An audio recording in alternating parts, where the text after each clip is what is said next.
Don't you dare take Jeffrey away from me. Get away from us. You have no right to him. Give me back my child. It was the small hours of the morning when 45-year-old Karen bolted upright, gasping for breath. The nightmare, the same one in which strangers tried to steal her only son, had come again. She turned immediately to 10-year-old Jeffrey, still sleeping beside her. Stroking his hair, she whispered, "I dreamed again that someone was snatching you from me. Dear God, please, enough. Your father already walked out on his responsibility. If I lose you too, I won't survive. I can raise you alone. Why does anyone want to take you?" Karen's fingers found the pendant on Jeffrey's necklace, a charm wrapped in black cloth. A paranormal expert had given it to her, saying it would ward off whatever bad luck her nightmare might bring. Maybe it really does keep misfortune away, she thought. So why won't the nightmare stop? Is someone truly interested in taking my child? Lord, I'm scared. Suddenly, her muted phone lit up on the nightstand. A call from Amelia, the 18-year-old daughter of her friend Lillian. They hadn't seen Lillian since she'd moved back home to rural Cedar Creek, Georgia. Why would Amelia call at this hour? Curiosity won out. Karen answered, slipping out of bed so she wouldn't wake Jeffrey. "Hello, Amelia? Why are you calling before dawn? Good thing I'm awake. My phone's on silent at night." "Sorry to bother you, Aunt Karen. Mum's been bugging me to call. She's busy right now. They're butchering a goat. They'll sell the meat at the farmer's market when the sun's up. She asked me to invite you. The town festival starts tomorrow. Since you and Jeffrey are on spring break, she'll pay your bus fare. Just text me your Cash App." "I miss your mom too." "All right, we'll come. How could I refuse when she's covering the tickets?" "Great. And please, Aunt Karen, don't even think of leaving Jeffrey behind in New York. Mom says it's risky when you've got no relatives there." "I'd never trust anyone else with my son. And the trip will get us away from the city's negative energy. We could use fresh air." "Exactly. Mom hopes you can travel tomorrow. The ride's long." "Tomorrow it is. I'm sure Jeffrey and I will enjoy the festival. Sounds like it'll be a blast." "It will, Auntie. I'll text you once the cash is sent. See you tomorrow afternoon." The call ended and Karen forgot her nightmare. She checked that Jeffrey still slept soundly, then began packing. "I'll explain the trip in the morning," she thought. If he balks, the packed bags will convince him. Morning came. "Mom, where are we going? Why the suitcases?"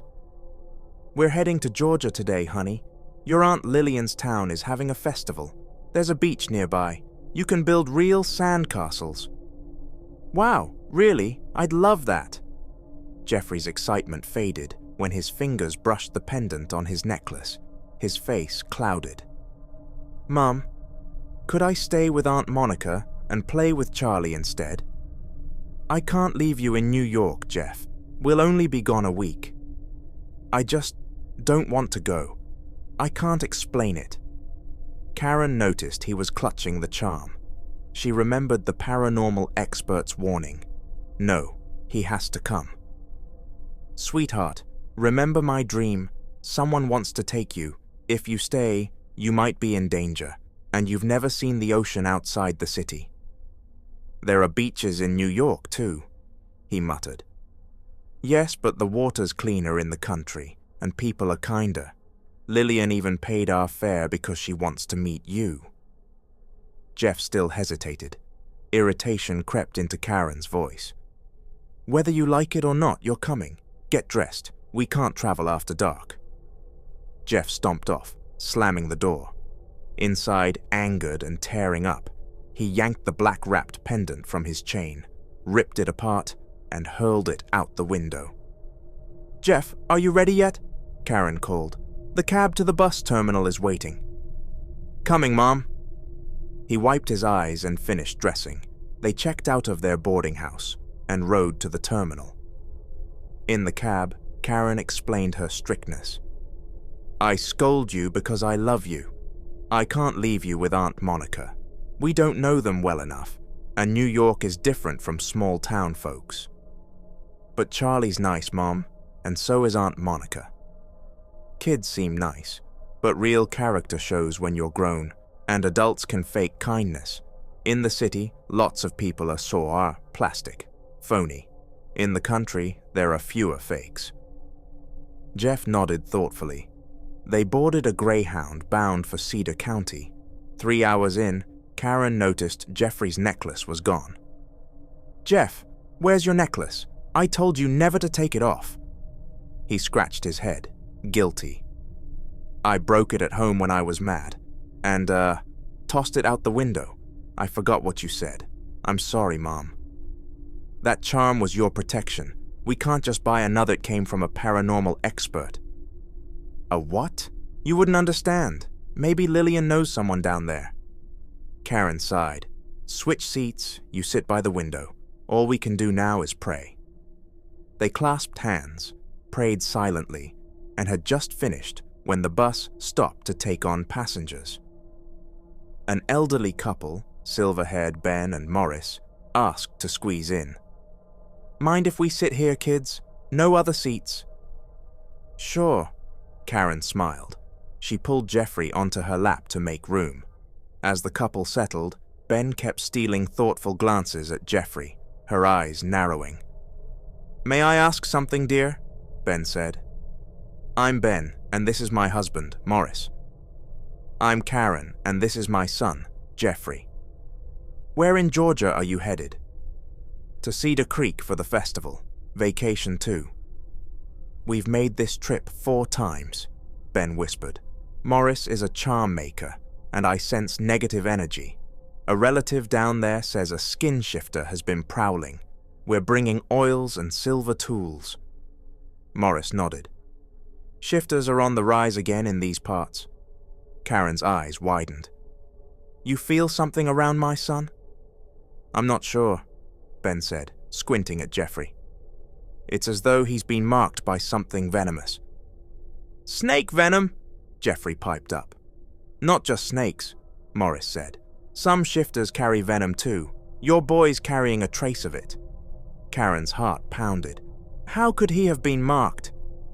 "He might have touched an object a spirit uses as a conduit," Morris explained, "or eaten food tainted by a shifter." Karen racked her brain. "God, what object? There can't be shifters in New York, can there?" "Oh, they migrate," Ben said gravely. "City or country, they hunt cleverly. Your son is tagged. When they get the chance, they'll strike." Karen's face drained of color. "What do I do?" "Protect him," Morris said, rummaging through his satchel. "Luckily, we brought spare wards." He produced a small vial of oil. "Rub this on his skin at dusk. It repels spirits and shifters alike." "I don't have money for that." Ben waved her off. "We don't charge. Helping folks is reward enough." Karen's eyes misted. "Thank you. If only politicians thought like you." "Let's not discuss politics," Ben chuckled. "Focus on your boy's safety. Where exactly are you staying?" Karen gave Lillian's address and recounted how they'd been friends when Lillian lived in New York. "I'm not saying your friend's a shifter," Ben cautioned, "but be wary. Some families carry the bloodline without neighbors knowing. The oil will boil if a shifter approaches, but only at night. Keep it close." "That's frightening," Karen admitted, "but Lillian never harmed me, even when we shared an apartment." "Still," Ben warned, "don't get complacent." Jeff tugged Karen's sleeve. "Mom, maybe we should just go home." "We're almost there, son. It'd be rude to back out now, and your godaunt won't let anything happen. Besides, we have this oil." "Night travel's dangerous," Ben added. "Once you arrive, stay in well-lit places after dark." She glanced at Morris. "Got an extra weapon?" Morris searched his bag again. "Only 2 silver crossblades, 1 each for us." "Give Karen mine," Ben insisted. "I still have my medal." Morris hesitated, then wrapped the dagger, its hilt a silver cross, and handed it to Karen. Shifters weaken if this so much as scratches them, but only at night. Hide it by day. If they see it, they'll try to steal or destroy it. Karen concealed the blade and the oil in her purse. We can never repay you. Just keep Jeffrey safe, Ben said. Soon the bus reached the couple's stop. Before stepping off, they patted Jeffrey's head. Be good, son, and mind your mom. Thank you, Grandma, Grandpa, Jeffrey said softly. The bus rolled on. At noon, mother and son ate packed lunches. The scenery grew greener as afternoon stretched on. Karen gazed out the window, while Jeffrey grew increasingly restless. Something wrong? She asked. I don't know, Mom. I just feel weird. Karen tested the oil. She uncorked the vial and held it near Jeffrey. The boy calmed noticeably. She slipped the vial and dagger into a small pouch and set it on Jeffrey's lap. Hold this tight. If you feel anything odd, tell me. Okay, Mom. Within minutes, he dozed off, and Karen, reassured, drifted to sleep too, replaying every memory of Lillian, searching for any hint her friend might be a monster. She found none. Late afternoon, Karen awoke as the bus braked at the Cedar County terminal. Jeffrey, now awake, fidgeted nervously. Mom, are we getting off here? I feel scared. I want to go home. We're here, Jeff. Your cousin Amelia said they'd meet us. Karen texted Amelia, and almost immediately a young woman appeared, Amelia herself, flanked by 2 teenage boys. At first, the trio seemed reluctant to approach, almost pulled back by an unseen force, keeping their distance from Jeffrey and standing closer to Karen. Aunt Karen, you made it. We've been watching every bus. These are my cousins, Austin and Teddy. They've got the pickup to take us to the village. Great, let's get going. Sunset's near. I can't wait to see your mom. Is the festival really that fun? Oh, Auntie, you and Jeffrey will never forget it. Amelia beamed. Karen laughed. Hear that, Jeff? She says we'll have a blast. But Jeffrey scowled and rolled his eyes at their greeters. Whoa, Auntie, Jeffrey's kinda grumpy, Amelia joked. Leave him be. First time out of the city, Karen said. He'll warm up. Amelia's gaze dropped to the pouch on Jeffrey's lap. What's in that little bag? She winked at Austin. Hey, Austin, carry Jeffrey's bag for him. Teddy, grab Aunt Karen's luggage so we can load the truck. Wait, Amelia, I can carry... Karen began, but Austin had already whisked away the pouch containing the silver dagger and the warding oil. Morris and Ben had hardly disappeared from view when Amelia said, Don't worry about Austin, Aunt Karen. He won't lose Jeffrey's bag, but it looks like Jeffrey's not scowling anymore, see? Karen glanced at her son. Indeed, the boy's frown had eased. All right, just be careful with that bag, she reminded them. What's inside is important. I want your mum to check it later. You hear that, Austin? Amelia called. Guard it with your life. Okay, Aunt Karen, let's hop in the truck. Mum can't wait to see you too, especially my handsome godbrother here. They crammed into the cab of Teddy's pickup, Karen, Jeffrey, and Amelia on the bench seat. Austin climbed into the bed behind the cab with the luggage. As they rumbled down the dirt road toward Lillian's village, Karen had no idea Austin was unzipping the little pouch. His brow knit in suspicion when he saw the silver crossblade and the vial of oil. Eyes wide, he closed the bag again, hands trembling. At last, they reached Alayo Township, Cedar Creek, Georgia, Lillian's family home. Colorful pennants crisscrossed the streets, a brass band blared in the tiny square, and the townsfolk buzzed with festival excitement. Everything felt cheerful, except for one odd detail Karen couldn't ignore. There were no children anywhere, only adults. She decided to ask Amelia later. By dusk, Karen and Jeffrey were shown to a guest room Lillian had prepared. Once they were alone, Karen confronted her friend. Lillian, is it true there are shapeshifters around here? An elderly couple on the bus warned me. Lillian admitted it was true, but told her not to worry.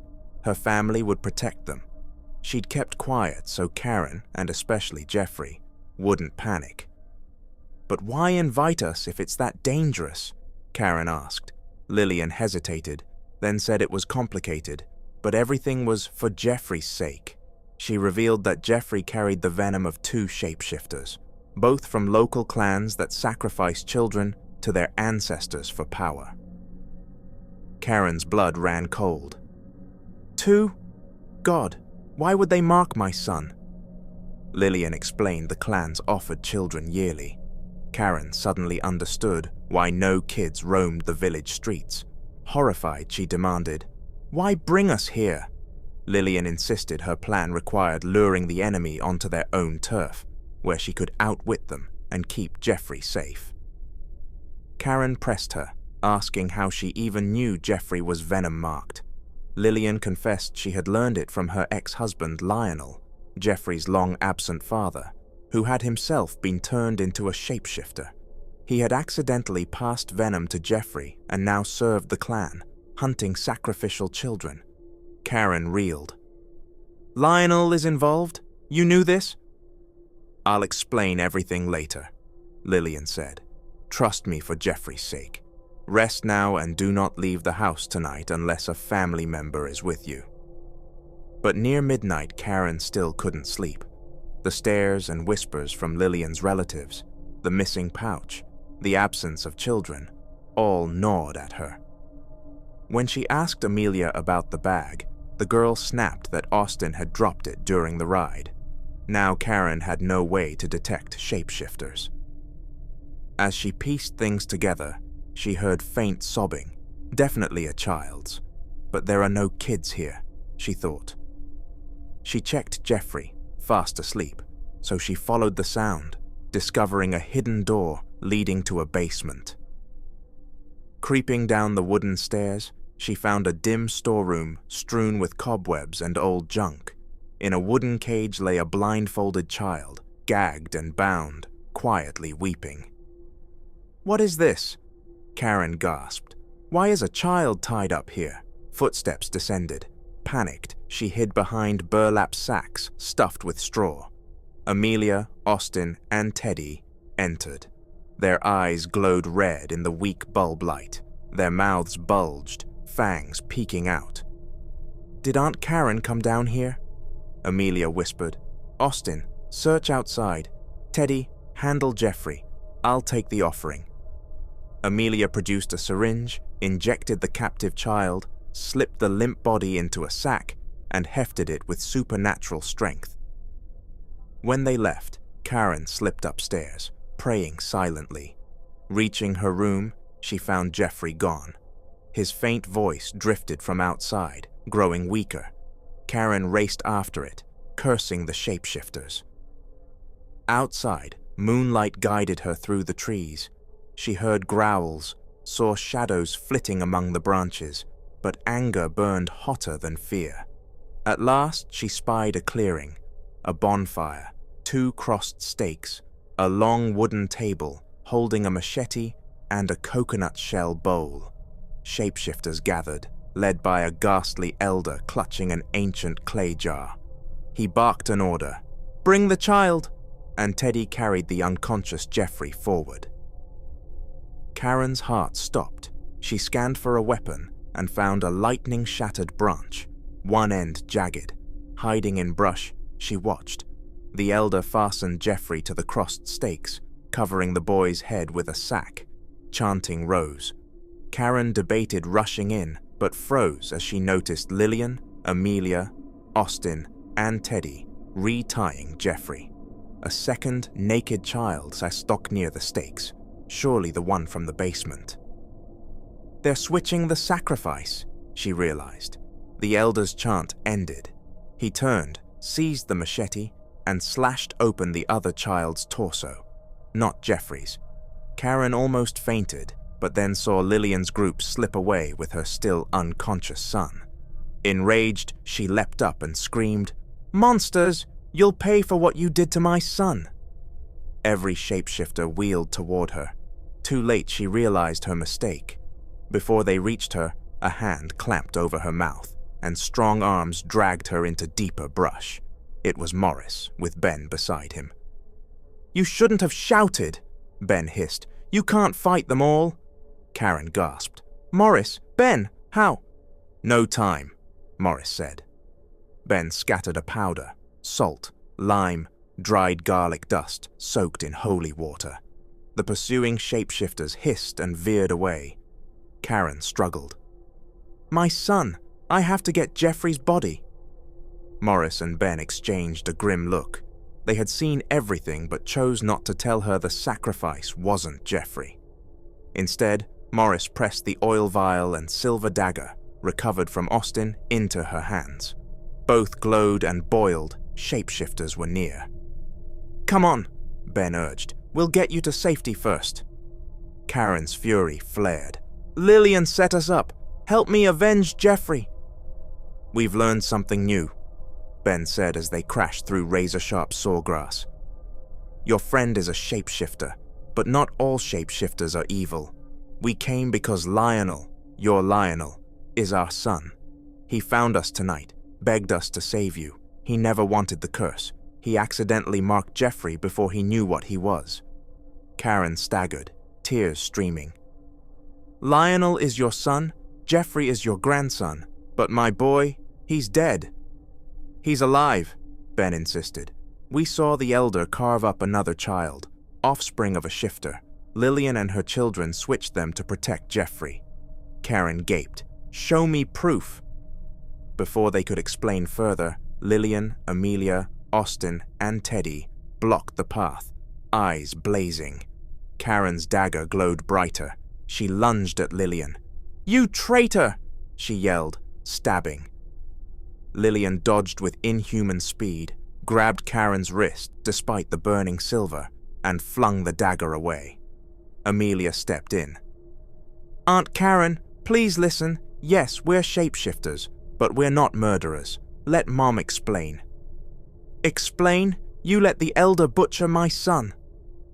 "That wasn't Jeffrey," Amelia cried. "It was another child, an offering from an evil clan. We planned this. Jeffrey is safe." Karen recalled the basement child. Could it be true? "Then where is he? Bring him to me."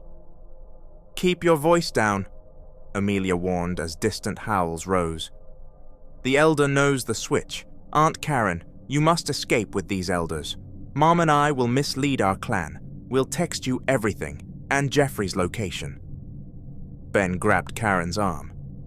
"We have to move. Modesto knows a shortcut out of these woods." "But Lillian, how will you—" "Go," Lillian barked. "Trust me." Karen scooped up the glowing dagger and fled with Ben, racing to catch Morris's fading silhouette. Panic surged. What if they change their minds and keep Jeffrey? She cried. "Trust your friend," Ben said firmly. "We saw her risk everything for Jeffrey." Moments later, they realized Morris was gone. "Great," Ben muttered. "We're lost." Karen called out, "Morris! Grandpa Morris!" But Ben clapped a hand over her mouth. "Quiet! Shifters track sound." They listened. Footsteps approached fast. Ben flung more powder. The sounds veered off. But when she turned, Ben froze, staring at something Karen could not yet see. Lionel's eyes blazed red as he stepped from the shadows. Grandma Ben gasped, eyes widening. "Lionel, son, why are you here? Your father and I told you we'd handle getting Karen and Jeffrey to safety." But Lionel ignored her. He stared only at Karen, refusing even to glance at his mother. Then, as though something inside him snapped, he looked briefly into Ben's eyes, and in that instant the old woman's knees buckled. Something in that crimson glare had sapped her strength. "Karen," Lionel rasped, "come with me. I'll get you out of here." He seized her wrist. Ben's voice wavered. "Don't go with him, Karen. That isn't my son. Lionel's eyes were never that red in his true form." Before Karen could react, Lionel's face rippled, skin stretching, bones rearranging. The shapeshifter elder himself stood revealed, fangs bared. He'd mimicked Lionel's appearance to lure her away. With a guttural snarl, he dragged her through the brush. His claws dug into her arm, rough and razor-sharp. "Let me go, monster!" Karen shouted. "Fight me fair! I'm not afraid of you!" The elder roared, eyes burning hotter, raising his clawed hand to rake her face, when two figures hurled themselves at him, Lillian and Amelia. Simultaneously, Austin and Teddy yanked Karen free. "Get Karen and Grandma Ben out of here!" Lillian barked at the boys, but Karen tore loose. "No, Lillian, I'm helping you finish this thing." She drew the silver crossblade dagger, still tucked at her waist. Its edge gleamed white-hot in the elder's presence. Austin and Teddy recoiled at once. Lillian and Amelia's eyes widened. "Don't swing that, Aunt Karen," Amelia cried. "We're shapeshifters too. If you slash us, we'll feel it." "Please, Auntie," Lillian begged, grappling with the elder. "Run!" Karen hesitated, staring at the glowing dagger. Then Grandpa Morris burst from the trees, searching frantically. "Karen, Ben, come on. More shifters are converging. We can't fight them all." He tugged Karen's arm while steadying Ben, still weak from the elder's draining gaze. Snarls and wing beats grew louder. Karen let Morris guide her. There was no time to help Lillian's family. As they fled, Karen looked back once. Lillian, Amelia, Austin, and Teddy were battling the elder with everything they had. God, keep them safe, she prayed. The three ran until the howls faded. They reached a ramshackle hut hidden deep in the woods, home of Morris's old friend, Damien, another charm maker. Karen, panting, saw Damien patch Grandma Ben with herbs and whispered prayers. Strength slowly returned to her limbs. "I never knew a clan elder could drain power with a stare," Ben muttered. "He can," Damien said, "but I can restore you." Questions flew.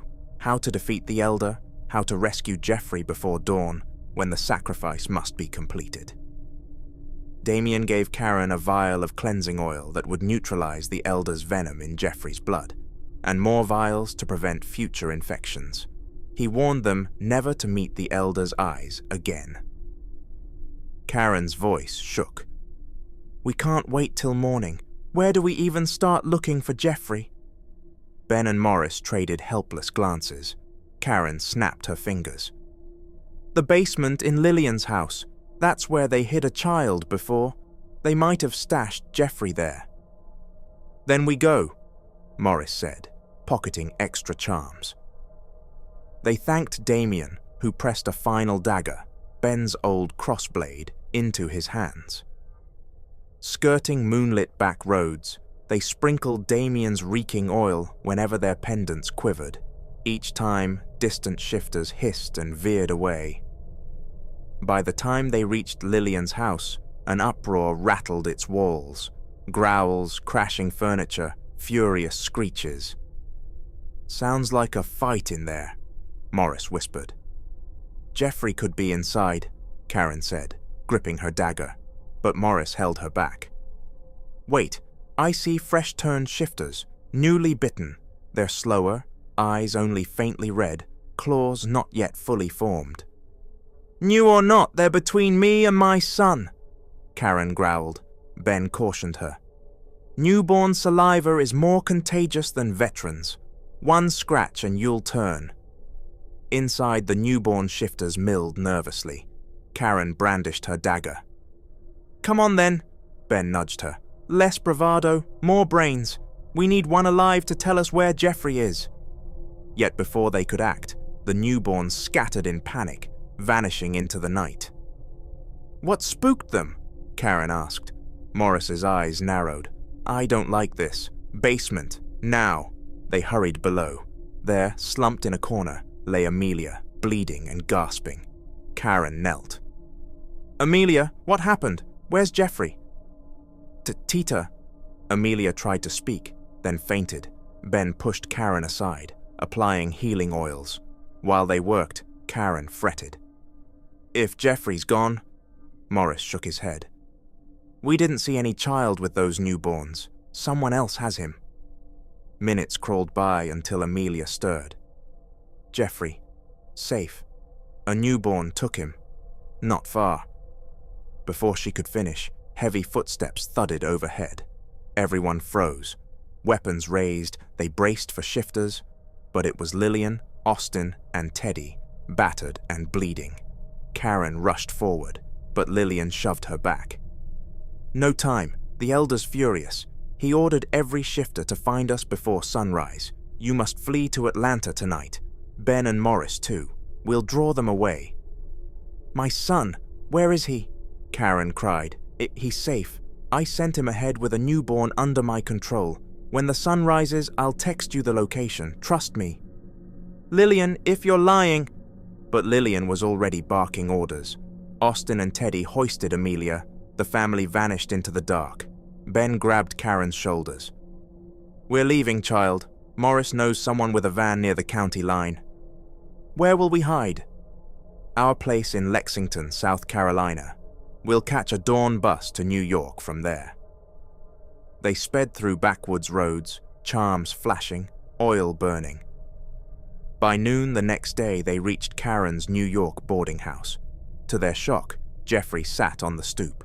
The moment he saw them, he burst into tears and flung himself into their arms. Mum, Grandma Ben, Grandpa Morris, Karen wept, clutching her son. How? Who brought you here? Before Jeffrey could answer, Karen's phone chimed a text from Amelia. The message explained everything. Lionel had escorted Jeffrey north overnight, coordinating with Lillian. He'd waited until the boy was safely inside before vanishing. Lionel, Karen whispered. He saved him. Was that my dad, Mom? The man who brought me here? Jeffrey asked, eyes shining. Karen nodded, tears flowing. He loves us, sweetheart. So much. Grandma Ben tapped Karen's arm. Still angry at the Almighty, child. He heard you all along. Keep your promise. I will, Mom. Karen caught herself, smiling shyly. I mean, Mom. She turned to Jeffrey. Honey, meet your grandparents, Grandma Ben and Grandpa Morris. They're Daddy's parents and they're staying with us. Really? Jeffrey's eyes filled. Ben, Morris, and Karen wrapped him in a three-way hug, all of them crying for the horror survived and the miracle granted. That evening, they used Damien's cleansing oil to purge the Elder's venom from Jeffrey's blood, then sealed him with protective charms. Unseen, from across the street, Lionel watched, tears glistening, relief flooding his face, before slipping back into the shadows to fight his curse another day.